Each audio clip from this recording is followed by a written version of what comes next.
Have you ever wanted to create your own handicapping dream team? You can now build your own superstar handicapping lineup using our Pick Your Team program at both wagertalk.com and sportsmemo.com. Even more exciting, until Sunday, January 16th at midnight, you can save 15% off your Pick Your Team using coupon code PYT15 when checking out. Dave Koken, Marco D'Angelo, and Ralph Michaels, John Ryan, Joseph D'Amico, and Rocketman. The combinations are endless, and you can choose up to 5 handicappers. You start saving once you choose any 2 handicappers of your choice, and you can pay as little as under $6 per handicapper. Who will make your dream lineup? Just go to Wager Talk or SportsMemo, click Pick Your Team, and personally hand select your handicapping roster. Don't forget, coupon code PYT15 will expire January 16th, so make sure to get your 15% discount. Welcome, everyone. It is Saturday, January 15th. Let's start over. All right, 3. Welcome, everyone. This is the Saturday edition, January 15th, of the NCAA Basketball Daily Dime Show, powered by the Predictive Playbook and presented by SportsMemo TV. And, of course, I'm joined by my co-hosts, Jesse Schule and Dr. Chuck, who promise will have you more than covered for this edition of the College Basketball Show, which on Saturday has well over 100 games to talk about.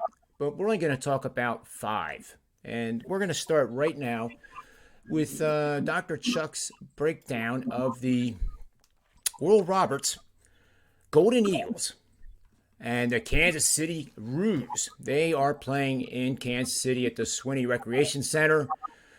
That starts at 8 o'clock this evening. The Oral Roberts is 11-6, 9-4-1 against the number. Kansas City is 8-6 straight up, 4-7 against the number. This game is lined with the Roos from Winnie and Pooh fame, I guess, plus 4.5. The over/under is 146.5. Dr. Chuck, where should we put our hard-earned money in this matchup?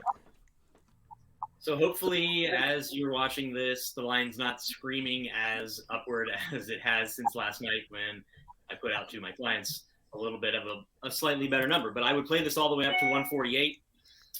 Oral Roberts, as you remember, we've discussed multiple times in multiple situations on Manny's Pub and maybe even this show.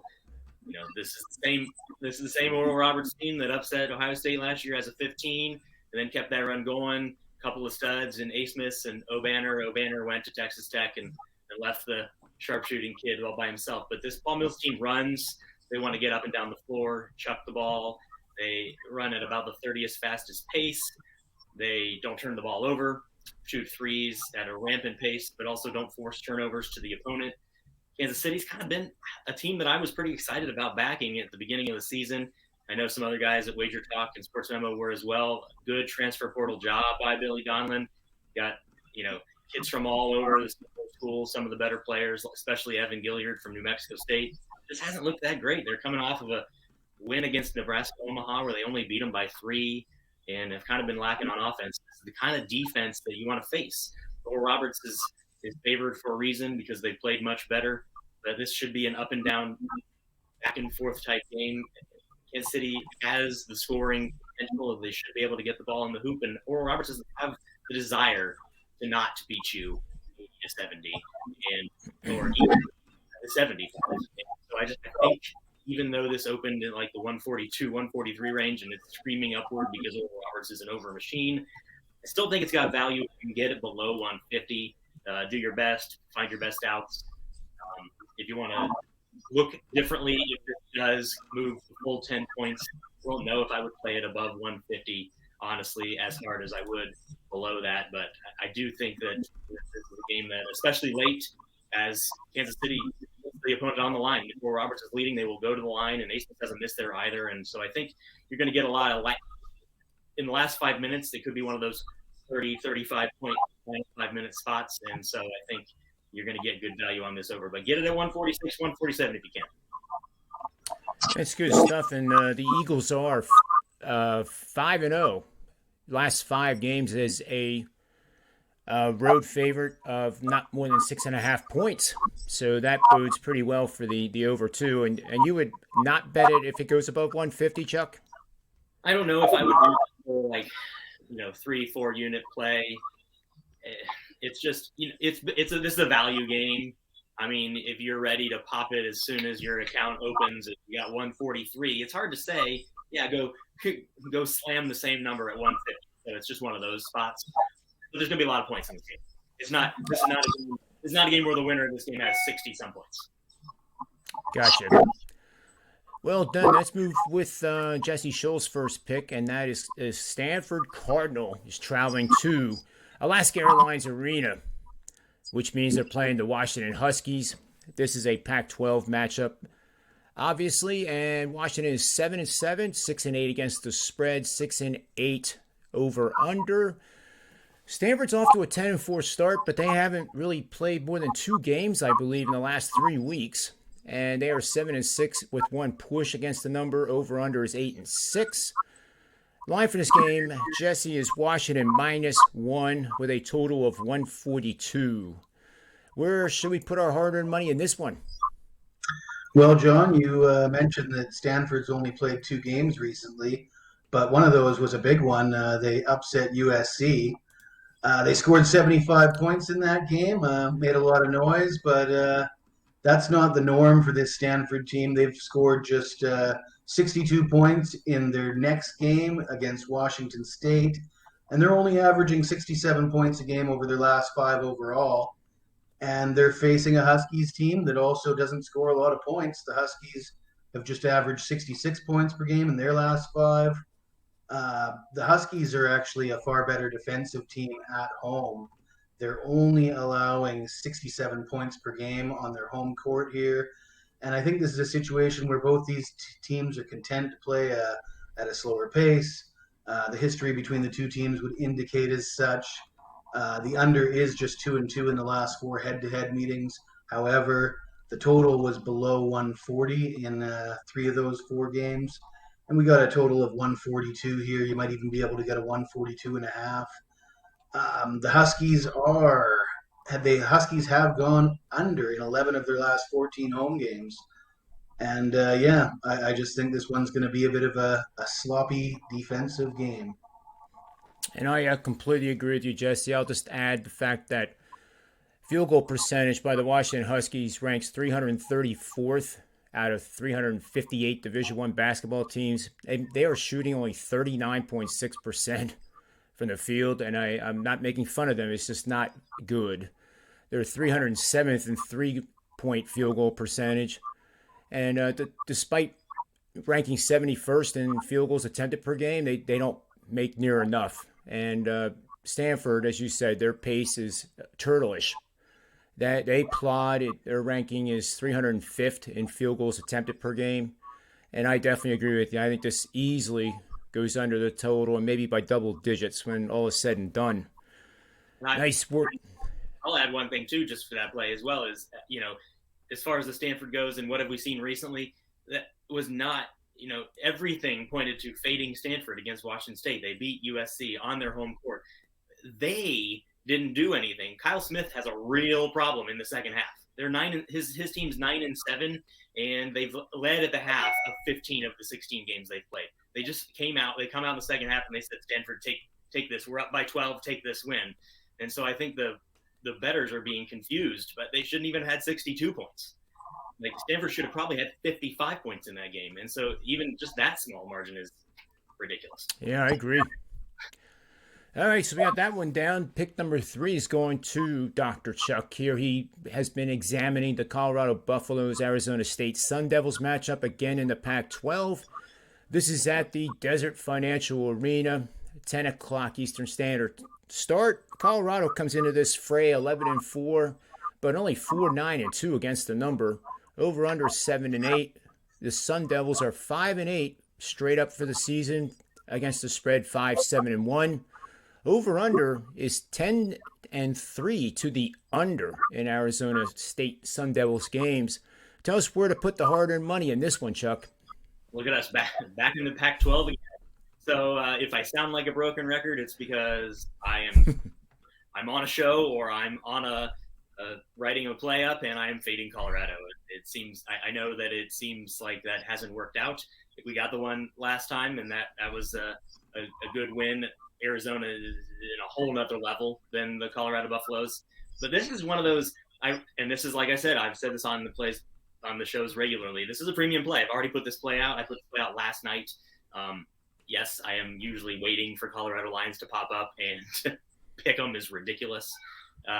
This is an 11-4 team that is going to face a 5-8 team. And what does anybody know about Bobby Hurley and the Sun Devils? It's a dumpster fire down there, right?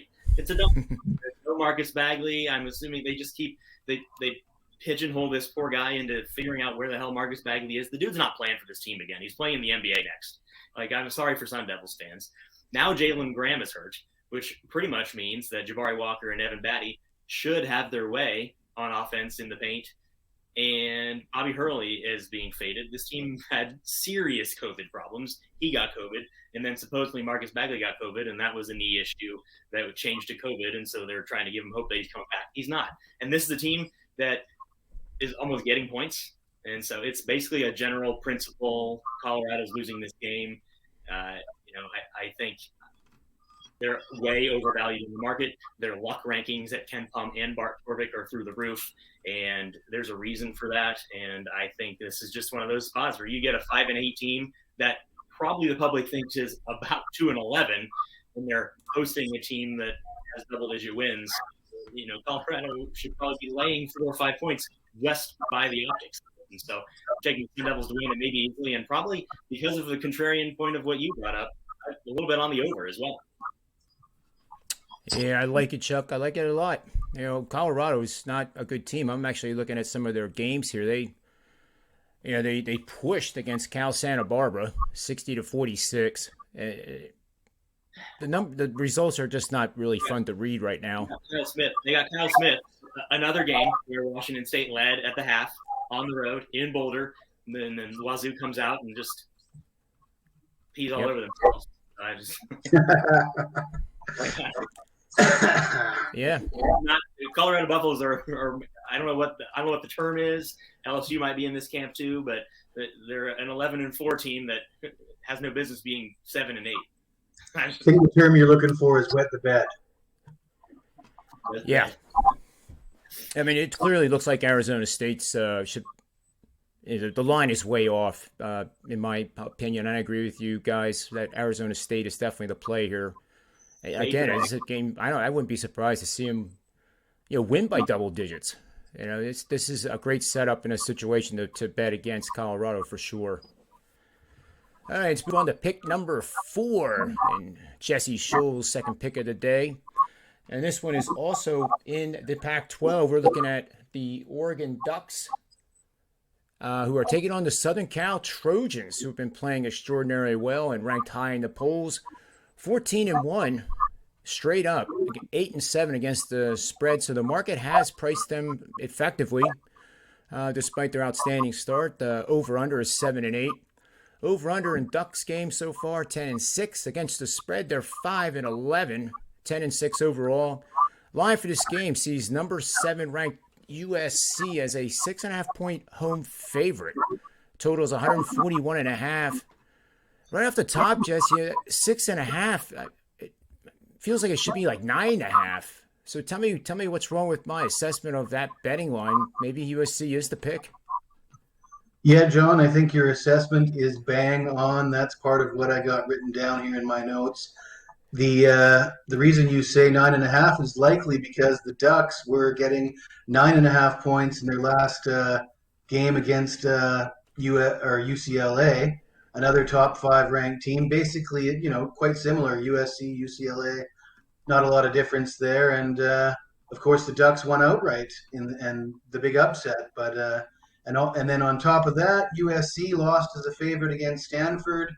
And all of a sudden, you got a team that's 14-1, and people are ready to bail on them and say maybe they're not as good as we think they are. And the line goes from what it should have opened at 9.5, and now it's 6.5.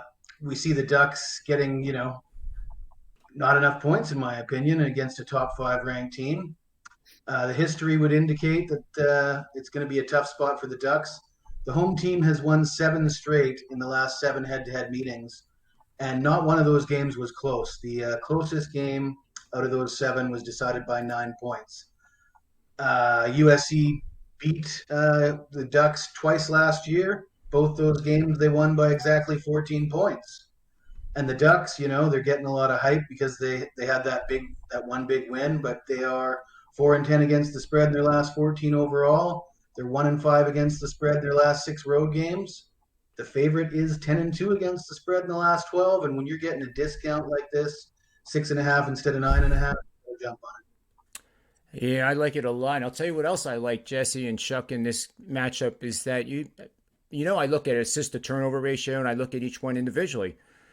USC ranks 75th nationally, which doesn't sound all that great. It's certainly above average, for sure. They're averaging 15.2 assists per game. They play at a reasonable pace, above average. So their ball movement is superior to an opponent who, Oregon is just not good with ball movement. They rank 264th in the nation, averaging just 12.1 assists per game. You drag in turnovers per game, clear edge to the ball handling skills of Southern Cal, ranking 24th, averaging just 10 turnovers per game. Oregon ranks 86th, averaging 12.5, so huge advantage there for USC. So I think this is one that I will possibly make as my best bet after I give my breakdown for the final game, which is the Pepperdine Waves are back home, thank goodness. And they are taking on Portland. And the Portland Pilots are 9-7 straight up, 9-6 against the spread. The over-under is 6-9 in their games this year. Pepperdine has had 3 straight losses against the spread. They haven't played well since getting waxed by Gonzaga. And that happens to a lot of teams. But now we're into the third game since that loss. And the Pepperdine Waves are 6-12, 7-10 against the number, 6-11 over under. And I do like Pepperdine in this matchup, despite Portland coming in on the road with a winning record so far. There's points per game. There is an advantage to pace of play with the Portland Pilots, but Pepperdine does like to play fast. They played fast against Gonzaga, and it didn't work at all. It was not a good game by them, but that was the only chance they had to really compete against that juggernaut of a team that's always in the top 5, it seems, every single year. What I think is going to happen with Pepperdine going forward, and I want to keep this on a longer-term range, is field goal percentage. They rank 305th nationally, but I looked at every single player, the starters. These kids can shoot the ball much better than that, and I think this is an opportunity today to show that skill. And they are going up against a Pilots team that ranks 220th, making 43.5%. So really not much better than what Pepperdine has done. So I think, we talk about regression, progression. I think Pepperdine is in a tremendous bounce back situation here. Pepperdine, despite their shooting woes, are excellent ball handlers. They move the ball around the court in the half-court set. They rank 61st nationally, averaging 15.7 assists per game. And that number is inflated a little bit because their pace of play is fast, but nevertheless, they do a good job with that. And then with turnovers, there's no advantage there at all. Both teams turn the ball over too much, but not at an alarming rate. That would get me concerned about backing Pepperdine here. And then a couple of little trends here supporting Pepperdine is the fact that Portland is 26-50 against the number when playing against a team with a win percentage not above 40% after 15 or more games of the regular season. They are 6-20 versus teams that attempt 18 or fewer free throws per game in games played the last 3 seasons. And Pepperdine is 6-0, playing against teams that attempt 21 or more three-point shots per game after the 15th game of the regular season, spanning the last 2 seasons.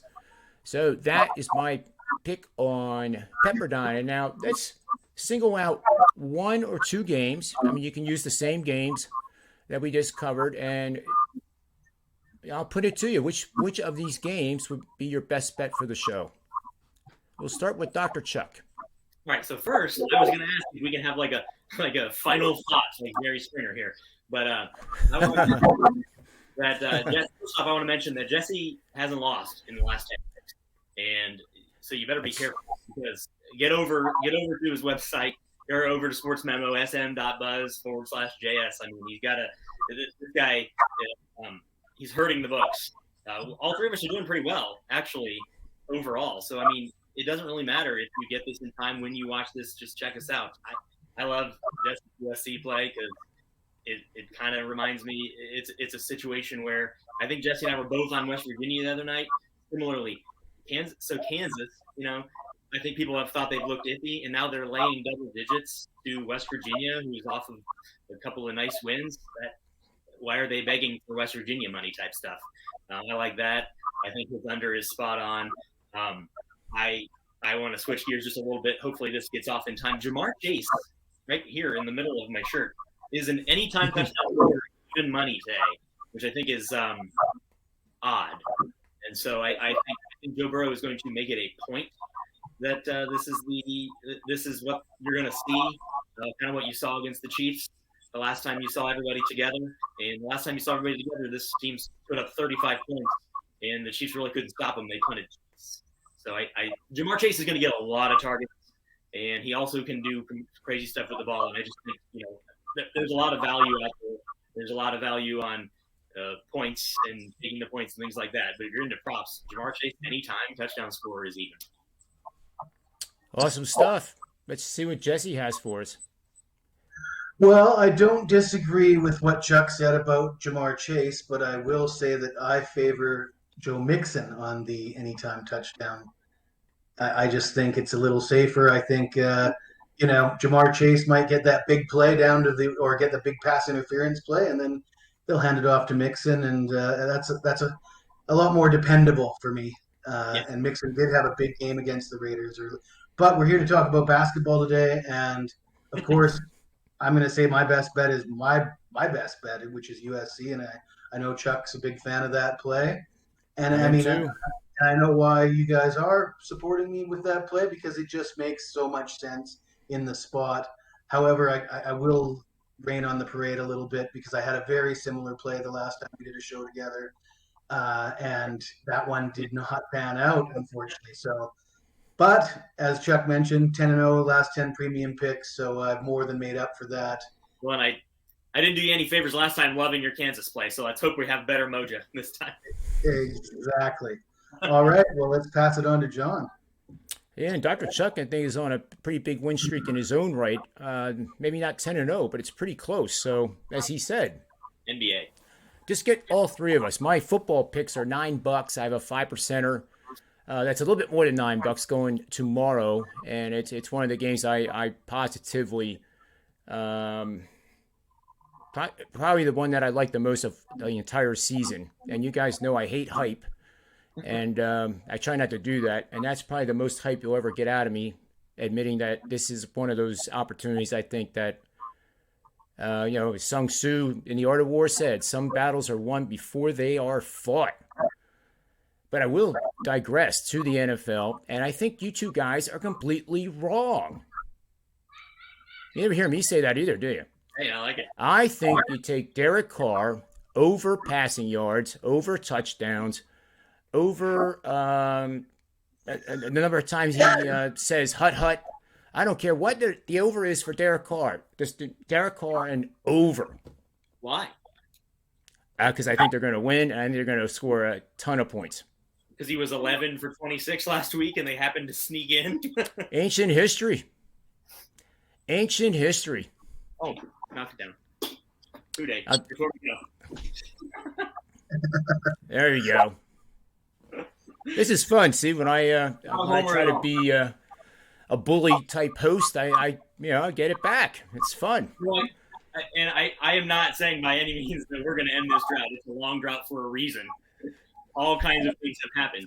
And I think if it happens, Josh Jacobs is like 185 yards and we can't stop him, and Mariota, and I think Derek Carr has to get out of the way for us to lose. Yeah. Well, so we'll see. If he gets a higher than average play action passes, it's going to be because of Jacobs running the ball, and him out of the play action, he extends the play. And that's where the trouble starts. But, hey, that's why it's a horse race, right? Well, it's not. Bengals haven't had this 7-year drought because they've lacked home games. Most of the losses have been at home. Very true. So my basketball best bet is I too like USC quite a bit here, and I'll add my little live in-game. By the way, folks, I did an NFL 18-minute primer. Like if you've never bet NFL live in-game, I'm told that I'm pretty darn good at it, and I think I am. And a lot of my strategies come from my days on Wall Street as an institutional trader, and you're buying into weakness, selling into strength, and I think you'll like it quite a bit. And in the USC game, even I think there's an opportunity to do like a 50% pre-flop at 6.5, and then let's say that it doesn't start out real fast for USC, and the in-game line, I'm fairly confident you'll be able to get 3.5 at some point in the first half. Look at the Oregon State game. Yeah. Yep. So that's 24. What was that? In the second half of that game, they turned it around by 24. They were down. Yep. Won by double digits. They were down by double digits in the second half and won by double digits. So I mean, like, I think the same logic will apply, John, and I'd like your opinion on this to the football game we were talking about. If the Raiders go down early, yep, absolutely. You want to grab the Raiders, and I will point out the stat that I just posted on my Twitter page is Derek Carr, 30 game-winning drives, 24 fourth-quarter comebacks. He holds the record for the most fourth-quarter comebacks in his first 7 seasons, ahead of the likes of Russell Wilson. And, those are interesting numbers when he's down by 40 in the first half. A lot of things, yeah. 5 to come back. A lot of things are based on a coin flip too, because he went right down and scored against the Chargers. So, yeah. I will tell you this as a little teaser here. I do have a third quarter. At the end of the third quarter, home favorites in the NFL that are trailing by no more than 7 points. Well, I'm going to be a jerk and not tell you what the results are and make you go to the show. But believe me, you'll want to go to the show because this is a money-making strategy. Kind of gave it away there without even watching the show, but I think you'll like it. But in this game here, USC is my, and I'll add the Pepperdine play as a second best bet for the college basketball show. So we did a biathlon today in sports betting with a little bit of NFL and a lot of college basketball. So gentlemen, thanks for your time, and everyone have a great weekend. Bet with your head not over it. And always remember, may all the wins be yours. We look forward to seeing you on Monday for another edition of the Daily Dime. Have you ever wanted to create your own handicapping dream team? You can now build your own superstar handicapping lineup using our Pick Your Team program at both wagertalk.com and sportsmemo.com.